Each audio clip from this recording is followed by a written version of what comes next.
men. Ertalabdan kechgacha bolalarga qarab, sizlarning aytganingizni qilgan. Men eshak emasmanmi? Men ham eshakman unda. Menda armoq yo'qmi? E'tibor qilmaymanmi men?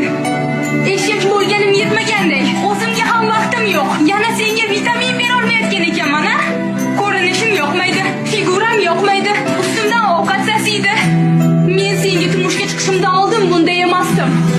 Meni bu ahvolga solgan sensan. Sen, tushundingmi?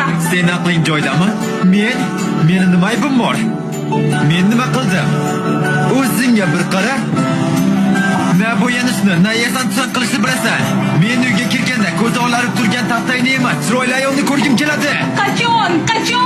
Seni kiringni yuvib yurib o'ynamanmi? Yo bolalaringning orqasidan yugurib yuribmi? Yoki oshxonada yurib kiyinamanmi? Uyni ishlari tugamaydi, maqsad. Sen bilan gaplashgim kelmayapti. Albatta gaplashging kelmaydi, albatta.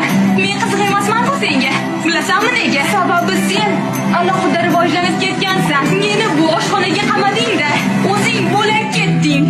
Men bu yerda bolalarni tug'arkanman, katta qilarkanman, boqarkanman, uyda o'tirarkanman.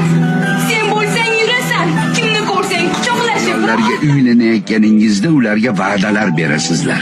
Keyin ayol kishi homilador bo'lib qiynalib yuradi. Keyin farzand ko'rib bolaga qaraydi, yediradi, ichiradi, kasal bo'lsa g'amxo'rlik qiladi.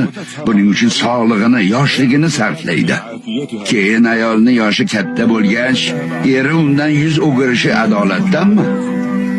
Agar u ayol uyiga va bolalariga qaramay qo'yganda, faqat o'ziga oro berib, eriga chiroyli ko'rinish bilan ovora bo'lganda edi, naqadar yomon uy bekasi, yomon ona der edingiz. Ayol nima qilsin? Mas'uliyat qayerda?